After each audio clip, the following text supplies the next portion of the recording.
Hey, coucou mes petits nuages, j'espère que vous allez bien. Et aujourd'hui on se retrouve pour une toute nouvelle vidéo. Aujourd'hui on va faire les 10 dernières séries que j'ai regardées. Je vous dirai celles que j'ai aimées, celles que j'ai pas aimées, j'ai pas mis de notes. Mais si ça t'intéresse, let's go, c'est parti.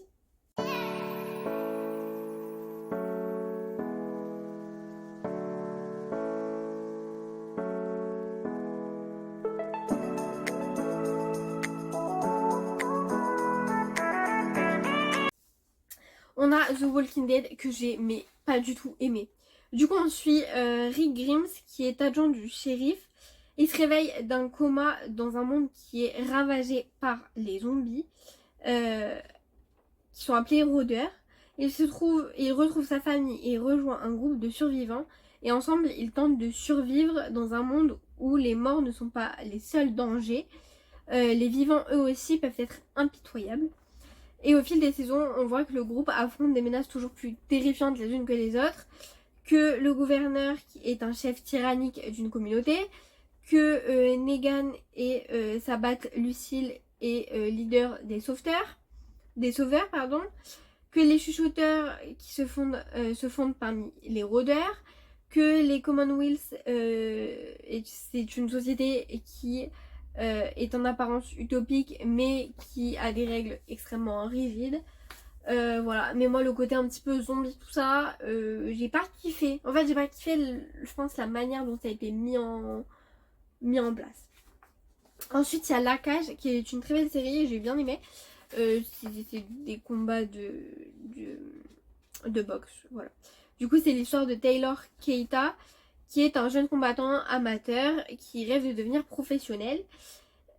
Sauf qu'entre les galères financières et le manque de reconnaissance, il est sur le point d'abandonner son rêve jusqu'au jour où un combat imprévu le propulse sous les projecteurs, qui lui permet d'avoir un petit peu un tournant dans sa vie et qui l'oblige du coup à affronter un adversaire redoutable et à faire face à ses propres démons dans et hors la cage.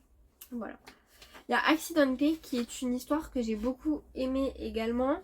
C'est avec des enfants. Donc forcément je vais adorer. Et c'est une histoire qui prend au cœur vraiment.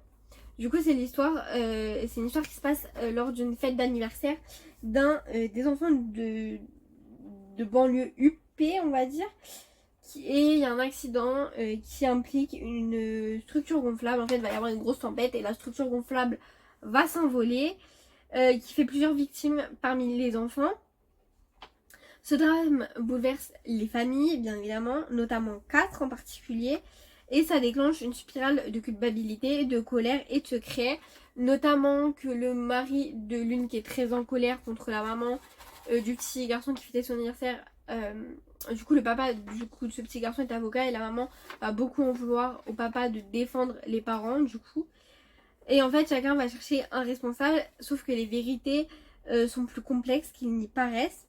L'accident devient le point de départ d'une série de révélations qui déchirent les amitiés et les liens familiaux, notamment avec le fait que la maman soit pas d'accord avec le fait que le papa protège les parents du petit garçon avec qui on fêtait l'anniversaire. Ensuite il y a Sarah, la femme de l'ombre. Du coup on suit Sarah Morosi qui est une ancienne agente des services secrets italiens, qui est plutôt recluse depuis des années et qui est rongée par le deuil et le regret. Elle va apprendre la mort suspecte de son fils Giorgio, qu'elle n'a pas vu depuis l'enfance. Elle reprend du service pour élucider les circonstances de sa disparition, qui semble être banale. Un banal accident de voiture cache en réalité une conspiration politique, des meurtres en série et des secrets profondément enfouis. Voilà. Sachez que derrière tout accident, il y a une réalité. Hein. Soyons honnêtes entre nous. Ensuite, il y a Mytho, qui est une série qui est plutôt cool. On suit Elvira, qui est une mère de 3 enfants et une épouse dévouée, qui se sent de plus en plus invisible aux yeux de sa famille. Épuisée par le quotidien, et elle est en quête d'attention. Elle invente du coup un énorme mensonge et elle va prétendre être atteinte du cancer. On rigole pas avec ça, vous le savez, vous et moi. Mais ce mensonge, il va bouleverser un petit peu l'équilibre familial en provoquant une série de réactions inattendues, des révélations et des remises en question. Son mari la trompe, voilà. Il va avoir un enfant avec une autre, enfin bref. Voilà. Et en fait, Elvira, elle devient peu à peu l'héroïne de sa propre vie. Mais on se demande vraiment à quel prix elle va devenir l'héroïne de sa vie. Il y a Double Piège qui est plutôt une bonne série aussi. On suit l'histoire de Maya Stern qui est une ancienne pilote d'hélicoptère dans l'armée. Et en fait, elle tente de se reconstruire après le meurtre brutal de son mari, Joe Burkett. Mais tout va basculer lorsqu'elle installe une caméra espion dans la chambre de sa fille. Elle y perçoit son mari, pourtant censé être mort. Ce choc déclenche une enquête personnelle et lente où Maya découvre une conspiration meurtrière enfouie dans le passé de sa famille et de l'armée. Entre secrets, trahison et révélation, elle devra affronter des vérités qu'elle n'était pas prête à entendre. Voilà. Mais franchement, c'est une très belle série. Moi, je sais qu'au début, j'étais un petit peu sceptique à l'idée de la regarder. Et franchement, en fait, elle se regarde toute seule, vraiment. Voilà. Ensuite, j'ai vu The Nurse, je sais pas comment vous le dites, mais je vous mets comme d'habitude là. Du coup, c'est l'histoire de Penny Kurzman, qui est une jeune infirmière enthousiaste et qui commence un travail dans un hôpital du sud du Danemark. Elle se lie rapidement d'amitié avec Christina Erstrup Hansen, qui est une collègue plutôt charismatique et très appréciée. Sauf qu'au fil des jours, Penny, elle va remarquer que des comportements étranges et des décès inexpliqués surviennent pendant les gardes de Christina, qui est une autre infirmière. Et en fait, elle va être poussée par ses soupçons qui vont l'amener à mener sa propre enquête. Et en fait, elle va découvrir une vérité terrifiante. C'est que Christina aurait administré des doses mortelles de médicaments à plusieurs patients. Notamment je crois que c'est dans l'avant-dernière nuit de mémoire, où on va suivre Penny. Christina va injecter des doses, sauf que Penny elle va être à l'affût et elle va faire examiner en fait une seringue qu'elle va retrouver dans la poubelle d'un des patients. Et en fait, c'est un thriller médical qui plonge dans les coulisses d'un hôpital où la confiance peut devenir une arme plutôt mortuelle. Voilà. Ensuite, il y a 1923 qui est une série qui est plutôt ancienne, je dirais, dans le sens où on est vraiment plongé dans les années 1920 aux États-Unis. Du coup, on est dans le Montana dans les années 20.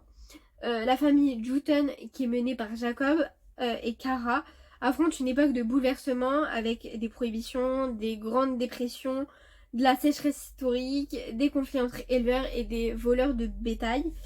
Pendant que Jacob lutte pour préserver le ranch familial, son neveu Spencer, traumatisé par la Première Guerre mondiale, mène une vie solitaire en Afrique, mais une menace grandissante oblige Kara à le rappeler pour défendre leurs terres et leur héritage. Donc voilà, et il y a une histoire de mariage qui va pas bien se passer, enfin bref. Voilà. Ensuite, il y a Furtive, du coup on suit Zenzi Moal, qui est une femme de ménage plutôt discrète, qui voit sa vie basculer lorsque son mari Max disparaît mystérieusement après sa sortie de prison. En cherchant à le retrouver, elle se trouve plongée dans un réseau criminel plutôt impitoyable et chaque pas va la rapprocher d'une vérité plutôt très dangereuse, je dirais. En fait, son enquête personnelle va réveiller des tragédies passées et va l'entraîner dans une spirale de violence, de secrets et de révélations. Ce qui ne va pas être compatible avec son travail, mais ça vous le verrez si vous regardez la série. Et enfin, la dernière série que j'ai regardée, c'est Zero Day, donc 0 jour en français, qui est l'histoire de George Mullen, qui est un ancien président des États-Unis, qui est interprété là dans la série par Robert De Niro. Voilà. Et du coup, cet ancien président va être rappelé en urgence pour diriger une commission spéciale chargée d'enquêter sur une cyberattaque plutôt massive qui plonge le pays dans le chaos. Alors que les tensions montent et que les théories du complot se multiplient, Mullen doit naviguer entre vérité cachée, manipulation médiatique et enjeux de sécurité nationale pour découvrir l'origine de l'attaque et empêcher une nouvelle catastrophe. Voilà. Donc c'est plutôt une série qui est plutôt cool d'ailleurs. Voilà. c'est un peu les dernières séries que j'ai regardées. J'ai regardé également la dernière saison de Squid Game.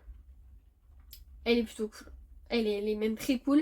Et je dirais que ouais, elle est mieux que la série 2, la saison 2. Autant la saison 1 j'avais kiffé, la saison 2 j'avais pas du tout aimé. Voilà, et après c'est les films. Mais les films, soit vous l'avez eu la semaine dernière, soit vous l'aurez la semaine prochaine. Donc voilà. Sur ce, moi je vous fais des gros bisous. J'espère que vous avez des séries à me conseiller. J'espère que vous irez voir les séries que je vous ai conseillées. Si vous les avez déjà regardées, n'hésitez pas à donner votre avis en barre d'infos. Et enfin en commentaire, pardon. Et moi je vous fais des gros bisous. Je vous dis à la semaine prochaine pour une toute nouvelle vidéo. Ciao!